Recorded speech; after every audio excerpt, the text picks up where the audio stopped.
Hello, salam, shalom, namaste, aloha, sat sri akal, hola, aloha. Did I say that already? But it's always good to say another aloha and ciao and bonjour. It's so good to be with you again today. And I'm sure you'll be very, very happy you're joining me today too, because we have a very special guest, Dr. Rose Aslan, who is a transformational life coach and academic. And I'm so excited you are here with us today. Please jump in, Mr. Rose, and tell us more about who you are and what you do. Assalamu alaikum, Samia. Lovely to be here and thank you for having me. Maybe I can request that we just take a breath together before we start I anything. love So we that. can just take one deep breath. This is something I love to start with. Okay, that's good. Something I always remind people I work with and everyone around me that let's breathe. So who am I? What do I do? You invited me in my capacity as a transformational life coach. So I think I'll focus on that. And in this path I've chosen to take, I work with women, primarily spiritually oriented women, and often Muslim women, but not always, who would like to create transformation in their life. They feel they might be at a point where they're stuck, they're burnt out, especially after nearly 2 years of this pandemic lifestyle. They don't know where to go, but they know they want to go somewhere better and somewhere different. They're tired of the patriarchy in whatever religious tradition they're from. They want to often stay or grapple with their religious tradition. They're not looking to leave it, usually, but they don't want to adhere to it according to mainstream practice and conservative approaches, which are primarily the ones that dominate our landscape. And so they want to explore their spirituality. They want to explore their beliefs, their values, their goals, and their life vision, and to start a fresh approach to their life. That is really amazing. I'm so glad that you do this work because there are a lot of us who are in that kind of position. And, talking about helping people in these positions, one of the things that I love the most about you and your approach is how grounded you are in compassion. Can you tell me more about what compassion means to you and how you think about it and how you utilize it in your work? Yeah, sure. So first of all, I think we didn't mention the name of my coaching practice is Compassion Flow Coaching. And so the reason why I named it, I was trying to think of a name for my business.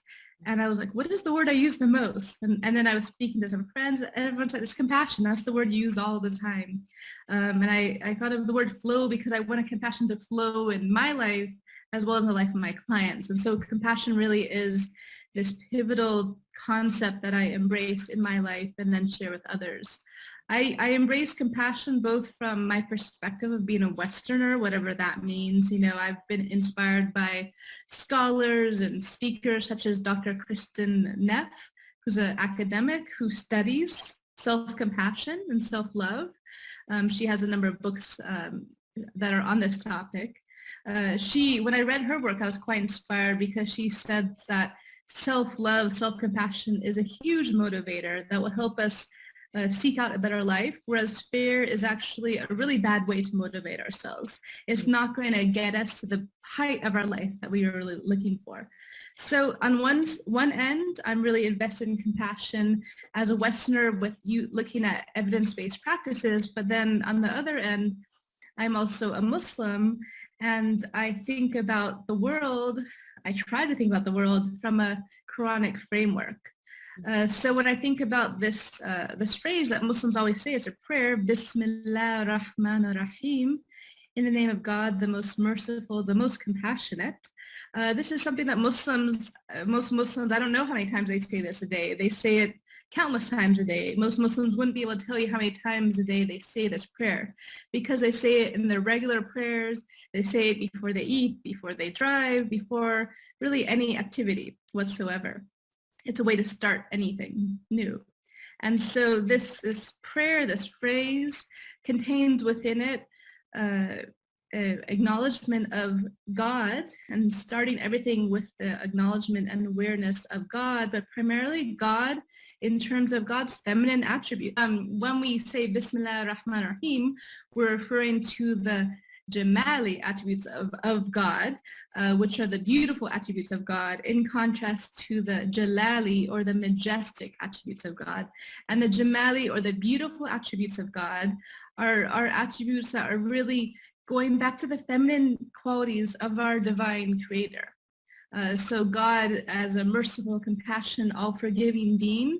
And then we can't forget that in the Arabic word, we have Rahman and Rahim. Both of them go back to the root Rahama. And Rahim, the word in Arabic, actually refers to womb. And so the concept of compassion and mercy and closeness and bonding and this attribute of God goes back to this very feminine attribute of going back to the womb. So for me, compassion is a very feminine aspect of our lives. And I believe that there exists feminine and masculine energy in the world, and we all have both types of energy in ourselves. It's just that in this world, masculine energy tends to dominate us and tends to dominate our society. And so I'm of the belief that we need to bring back more of these feminine energy and qualities into our lives so that we can live a more holistic life. So compassion is living a life that's based on kindness to others, not on competing with others. That's based on considering what others need as well as what we need as well. And then we can talk more about self-compassion, which is part of this bigger concept of compassion. Yes. Oh, just love it. You just shared so many amazing pearls of wisdom right there.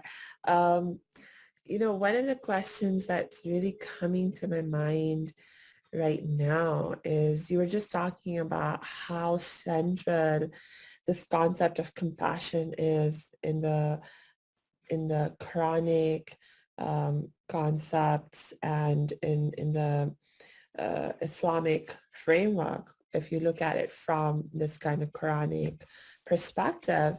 And I'm a Muslim. I love the Quran. It's my holy scripture, my source of guidance and all of that good stuff, and so I hear what you're saying. I love what you're saying. I'm on the same page with you. And I also recognize that there's so many people in our community who don't see it that way, who don't relate to the Quran, to Islamic teachings from this kind of compassionate perspective. Can you talk a little bit more about why that is? Yeah, sure. So the reason why there's so many people in the world who don't seem to have much compassion for themselves or for others, and this is beyond Muslims, this is just individuals around the world, is because they weren't raised with it, and so many individuals around the world have a history of trauma, intergenerational trauma, and it's really hard to to um, to foster a sense of compassion within yourself if you have no idea what that even means, what that looks like, what it feels like. So if you've been raised in a household that is unsafe, that has a lot of hostility or anger or violence, you're going to think of compassion as a foreign concept. It might just be a word that has no meaning to you. Even the word love might have no meaning to you if you've never received it. It's an abstract concept. And so the issue with Islam or any other tradition is that the tradition itself does not promote violence, but unfortunately there's people within the tradition who do use the Quranic text and other parts of Islamic doctrine in order to justify their acts of violence. Now, their acts of violence are on them and usually are not carried out for the right reasons. And so in this context, we have to understand what is it that led them to be violent? What is it that led them to run away from compassion? And I've been studying a lot of psychology lately and understanding things like polyvagal theory and studying the work of Bessel van der Kolk, who wrote The Body Keeps a Score. I was lucky enough to attend some seminars of his. And what I discovered is that most of us have trauma. Most of us have unprocessed trauma. And most of us are living disembodied, completely disconnected from our bodies. Mhm. And we're passing that on to our children as well. And so if we're unable to live a healthy life that we feel grounded and connected and loved and safe, it's going to be really hard to feel the sense of compassion that I'm talking about and to understand it and to embody it. So when we think about people and Muslims, for example, and why often Islam appears to be a fear-based religion, it's not because it is, it's because that people have trauma, people need support, people need to receive support from within their communities. Beyond religious scholars, they need help from mental health professionals, from therapists. And so they need help coming into themselves, to return home to themselves. Everyone is just so disembodied in this world. Yeah. And so I attribute a lot of this to trauma and to the fact that if you have a traumatic life and you look out in the world with that perspective. Mm. And so that's why you're going to see a lot of people with this very harsh perspective and interpretation of Islam. Mm. That explains this partly. Of course, I'm not able to give a blanket analysis of every single Muslim in the world and why they might have an outlook that's harsher than it is loving. But it's just a sense of understanding more generally why there are people who do present Islam as a very harsh, violent, and misogynistic religion. Yes. No, I think whatever other factors might play into why people practice Islam in a fear-based way, this is certainly one of the root causes. One of the sayings that was like really popping into my mind as you were speaking is hurt people. Mm. And that is something that I have come to recognize very, very deeply in my life also. Um, I'm a trauma survivor myself, and I know I not only was hurt, but when I was hurting, I hurt a lot of people. And Mm. oftentimes it was the people who were closest to me. And especially in my case, my little sister, because she was one of the few people in my life that I felt I had power over. And I felt free to treat her in any way I Mm. wanted in terms of if I was feeling angry. She was probably one of the only people in my life I felt free to be angry with or Mm. be angry at, you know. And so unfortunately, um, I certainly have experienced this for myself, and I hear what you're saying, and I appreciate what you're saying because, your understanding of this issue in this context, in these terms, is actually a very compassionate lens through which to look at it. Um, so thank you for that. Well, thank you, Samia, for being vulnerable in this space because it's not easy to talk about these sorts of things. And people might say, oh, it's so easy for her to talk about compassion. Well, actually, compassion is more of a newer thing in my life as well. I was not raised in a household where compassion was a concept that was understood. I Mm. was raised in an unsafe home where I felt very insecure. I wasn't being witnessed. I wasn't being, I had love, but love through how do you say it? Love through lack of security, really. Mm. Love that doesn't come, that is not shared freely. Yeah. And so the way I was raised, I didn't understand compassion. Growing up, I had very strange relationships with people, mainly because of how I was isolated from a lot of people due to living with a unmedicated parent who had a very serious mental illness. And so I stayed away from people because I was scared of them. I didn't know how they would act if they met my mother, for example. Right. And so I was raised with a lot of compassion. And this was only something I learned much later on in life. And it came through a lot of hurt and pain and a lot of realizing that I didn't like where I was and I wanted to change it. And it was when people showed me compassion, I was like, oh, this is compassion. And it wasn't that long ago. It was really a revelation to discover that there's something called compassion. And when I discovered it, I was like, I'm hungry for this. And I went more and more. And when I discovered how beautiful it could be, I was like, I want to share this with other people because it turns out a lot of us do not embody, understand compassion in our lives. Yeah. And actually compassion is one of the keys to healing. It's like we need to be able to experience compassion in order to heal. My gosh, compassion. Oh, I can say so much more. Uh, but I want to hear more from you. And one of the questions that's popping up in my mind now is, could you give us an example of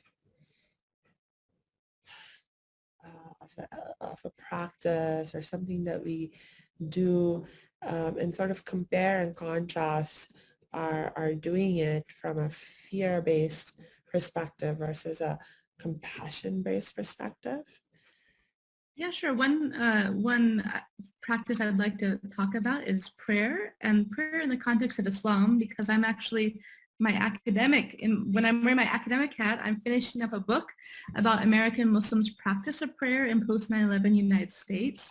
And so this is a topic I think a lot about because I surveyed hundreds of American Muslims about their experiences and difficulties praying outside of the home, outside the mosque.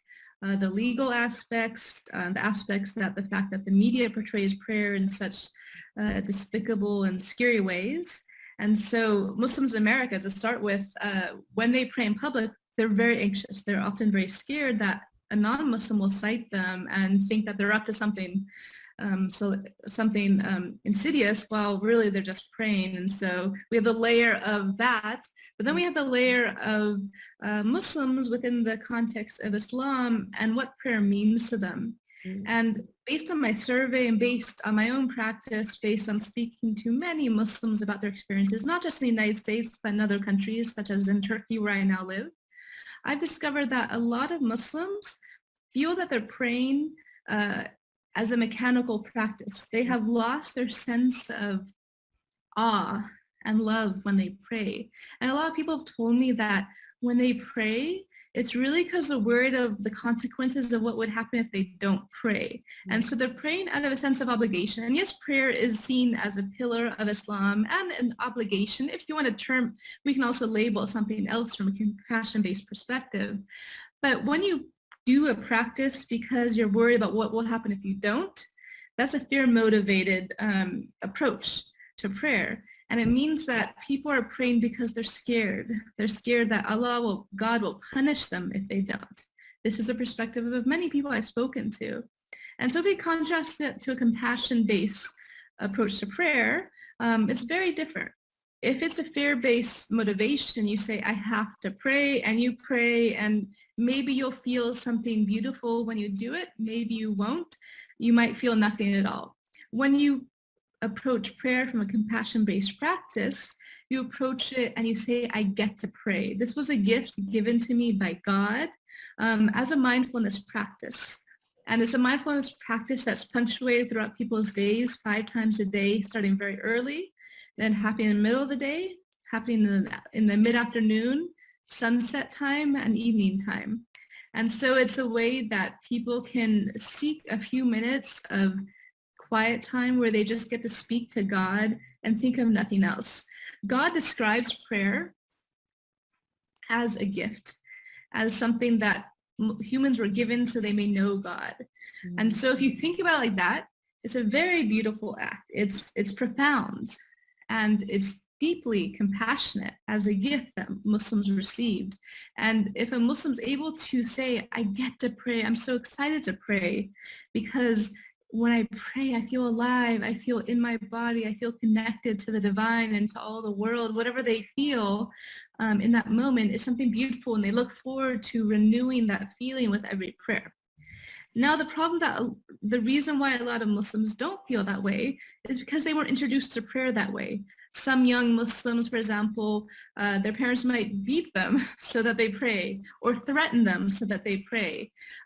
So many Muslims I speak to do not have good memories of being taught prayer.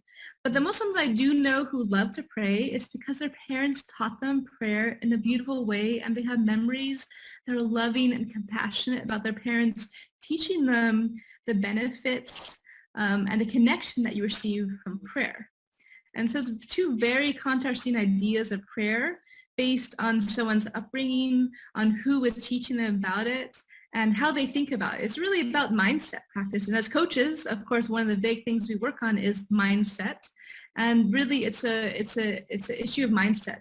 And is prayer something we get to do or we have to do? Yes. Yes. Oh, again, you're bringing up a lot of memories for me. I remember I was taught to pray when I was a little child. I mean, maybe 3, 4 years old. And, I would, uh, stand in prayer next to my mom and other people in my family who are praying. And over time, it was primarily my mom who taught me the proper ritual aspect of it, and the ritual supplications that we recite during the prayer process. And actually, my mom was very cool about it. Like she always presented it in a very positive light. And yet I felt there was something missing, because so much of the focus was on just doing things correctly, in terms of the actions, in terms of the way we speak the words. And although I think my mom made her best effort to help me go deeper and understand things more deeply, I just, for some reason, didn't get it. Mm-hmm. And so for me, for many, many years, prayer was fairly mechanical. I remember me and my sister having competitions on who could get through a prayer fastest, because I mean, we just wanted to get through it, and get back to watching TV. And so, that kind of a thing. And, but I also had a very, very, very strong feeling that I had to pray. Like I couldn't miss a prayer, because if I did, I would go to hell. And actually, it wasn't so much that I was worried about myself, but my mom was really worried that we would be punished, that we would be doing that. If you're not praying, we're doing something wrong. And and I took that in, and her worry for me actually worried me, concerned me more than if I had been thinking just for myself. And so I actually took it very seriously. Um, yeah. And yeah, it wasn't until much later in life, and I had to sort of go through a process of almost rediscovering and relearning what prayer is and how to pray, that I was able to figure out how to connect with it more deeply and more compassionately and more lovingly. And now I really love prayer in all different forms. Uh, um, because oftentimes we talk about it just in the context of ritual prayer, for Muslims, but it's not just about ritual prayer. Um, Well, definitely. I mean, I can relate to that. I was not raised Muslim, but when I became Muslim at the age of 19, I became Muslim because I was searching for God, for the truth. And I found it within Islam. And I loved prayer. I would stay up all night praying. And it was a beautiful practice that I had all to myself. I didn't share it with anyone else. But when I married my now ex-husband, he had quite a bit of OCD.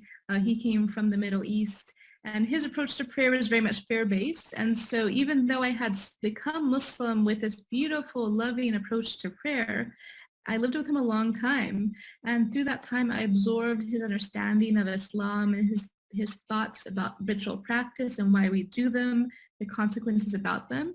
So I realized over the years I slowly lost my love of prayer, the feelings I had with prayer. I became very numb during prayers. So when I was able to leave him, I actually also had to reinvent my approach to prayer, and it's in development. It's in progress at the moment.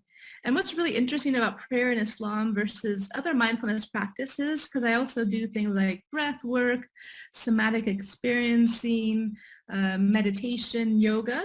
And it's funny, I often find them much easier to do than Islamic prayer.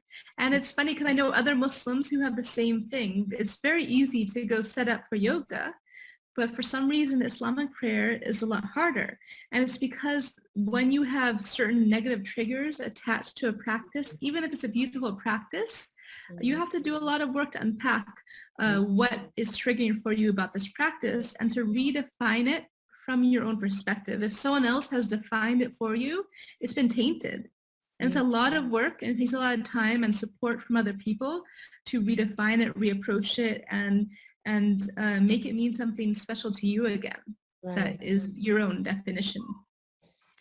So what you were just sharing makes me think about the idea of religious trauma. And I know that's something you have thought about and looked into very deeply. Can you tell us a little bit more about what religious trauma is? Yeah, sure. So there's religious and or spiritual trauma. Those seem to be interchangeable. I approach them from a slightly different perspective, but overall religious trauma happens more within a mainstream religious context, or spiritual trauma might happen with more of a fringe group or within a group that identifies more as spiritual than religious. So religious trauma and abuse really happens when religion is held up to someone as a form of power and exploitation. So you can take a good example would be, for example, within the context of Sufism, which is Islamic mysticism, and it's a really beautiful side of Islam. Unfortunately, there are some communities, some Sufi orders, where there's leaders and guides who do abuse some of their devotees, some of their followers, and almost always these are men, not always, but almost always they're men, and it could be, for example, promising salvation, promising repentance. If a person gives money, if a woman sleeps with him, it could be creating their own individualized theology within the context that's often different from mainstream religious traditions. So often in these Sufi communities that are abusive, the sheikh will be asking the followers to do things, to think things that are very different than mainstream Islam. They're very unorthodox and often very unhealthy. Often they'll be asked to see the sheikh, the guide, as someone who is akin to the prophet, for example, who should be obeyed at all times, who knows everything because he has the ultimate connection to God that other people don't have. So this is one kind, this is more of like spiritual abuse of someone who is essentially brainwashed into an abusive community. Now most Sufi communities aren't like this, but there are communities like this. I've had some experience with that, unfortunately. And then within mainstream religious abuse, you have, for example, within the United States, we've been uncovering a number of religious leaders who have been abusing young girls, for example. So some religious scholars have been grooming young girls, and when they turn 18, they invite them into a secret marriage. This is, of course, really, really against Islam, against civil law, and they've been exposed. And so when these leaders do this, what they're doing is they use religion to justify their acts. So for example, there's a number of religious leaders within the United States or elsewhere who will engage in things like secret marriages. And they tell the women, and they justify to themselves that it's permitted because the Quran says men are allowed to marry more than one wife. They're cherry picking and they're interpreting the Quran selectively to justify marrying a woman in secret where she doesn't get her rights and where his actual wife is being lied to.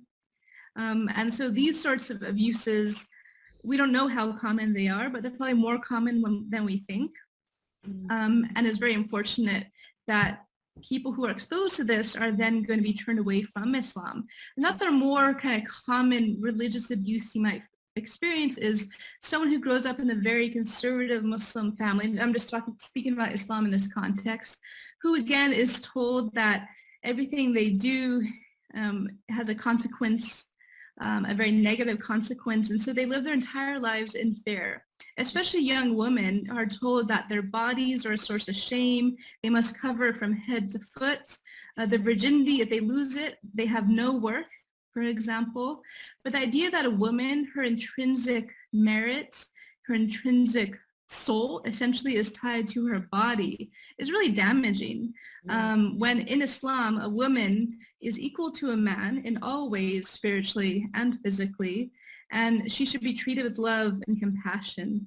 And so if a young girl is raised that her body, herself, her voice Mm. is considered to be shameful, to be heard, to be seen by men outside her family, it's really quite damaging for a lot of young women, especially if they're also forbidden from having friends who aren't Muslim, from forbidding to have a normal social life, if they're forbidden just to do whatever they'd like to do as young people. Yeah. A lot of these young people end up leaving the communities. Mm. And so more and more we see these people leaving, either becoming Muslims on their own terms or else leaving Islam altogether Mm. because it's just too much for them and they're not able to handle the abuse that they've experienced within the tradition, the things that they've been told growing up. It's just too much for them.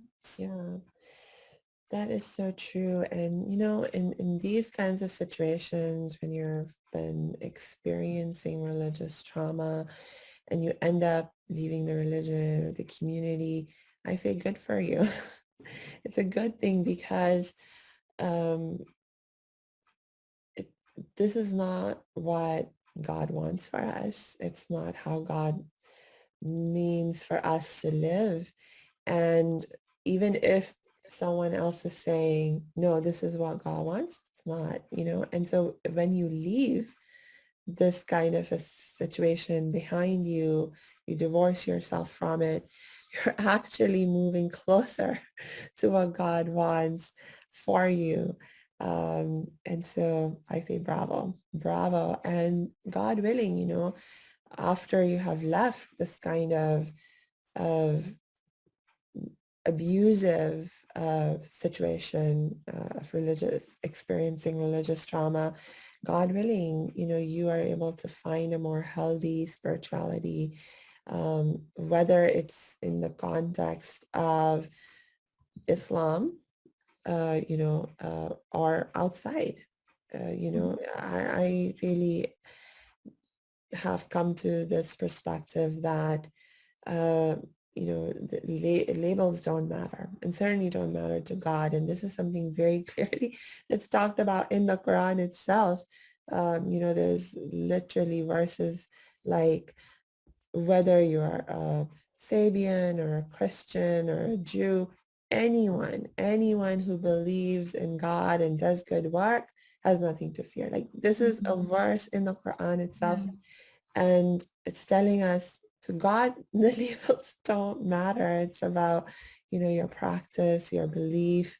So to me, the message is very loud and clear. um, do you have any last words of wisdom that you would like to share with us around how we can begin to shift from if we are currently struggling or we know someone who's currently struggling with being stuck in this fear-based kind of approach, how can they begin to shift themselves to a more compassion-based approach? That's a great question. That's a big question. I start really simply. I start by just asking that you learn to ground yourself in whatever way works for you. For example, if you're not able to pray, well, you can sit and breathe a few moments. Mm. You can try some kind of bodily movement. be it yoga, Tai Chi, Qigong, martial arts, whatever you appreciate, whatever you like doing, make sure that you do something that you do with your body. It's really important to stay connected to our bodies, to stay mindful, and that will help us be more aware of every moment, of every breath. One thing I also want to stress about compassion, and you notice I use the word compassion, there's also self-compassion, self-love, which is a very trendy term these days. And they're really one and the same, but they're often misused, I think, by mainstream kind of culture. And it makes me a little uncomfortable and cringe a little the way I hear them talking. Because from an Islamic perspective, you have to first have self-love, self-compassion in order to love other people. We often forget that, though. For example, people serve others, and we all love serving. We are givers. We want to serve, but we do it to the point of burnout. And that's not actually loving yourself. That's actually a transgression against yourself. If you serve others to the point of burning yourself out, and that means serving your family, serving your employer, serving your community. First, you have to make sure to serve yourself, and that means in this Arabic we call it jihad an-nafs, the struggle of the self. Get to know yourself, help yourself along the way, figure out who you are and what you want and what works for you. Whatever practices work for you, then apply them in your life. Don't do things that don't work for you. Yeah. Do things that make you feel joy. And if it's yoga or if it's walking in the park, do more of that before you do things that you have to do. Do things that you get to do, whatever that is. And make sure you do that regularly, because as you begin to fill your own cup, as you have more compassion for yourself, it's so much easier to help other people fill their cup, and they feel the compassion exuding from you, and they feel it, and they want more of it. And then you can better serve other people. But I do want to highlight this, because a lot of people think that compassion is purely serving other people, and you can't do it if you're empty. Yeah. Okay, so it's really important that we first make sure that we have what we need, because we are so much more efficient, if you want to use that word, which also is a capitalist word, so I don't know if it's the best word, but we're so much better at doing it. And we do it with love and compassion, empathy, and we want to do it, and we can do it, and we do it gladly. Yes. Thank you. That is such a beautiful message to wrap up for today. And there's so much more that I want to talk with you. So maybe we'll have you come back and have more amazing conversation. And in the meantime, for our listeners, please know that we will be including Dr. Rose's links in our show notes so you can get in touch with her. I'll also include my links so you can get in touch with me. Please reach out. We'd be so happy to help and support in any way we can. And yeah, so until we connect next time, I wish you lots of peace and joy. Hey, thanks for tuning into this episode. Hope you're getting value out of it. For your information, this episode has been sponsored by the Happiness 101 program. Are you a change maker, coach, trainer, or healer? Are chains of fear holding you back from making the impact and income you desire?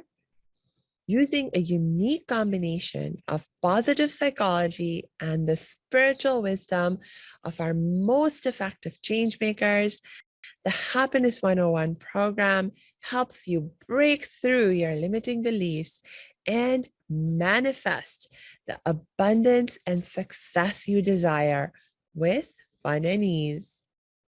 Interested?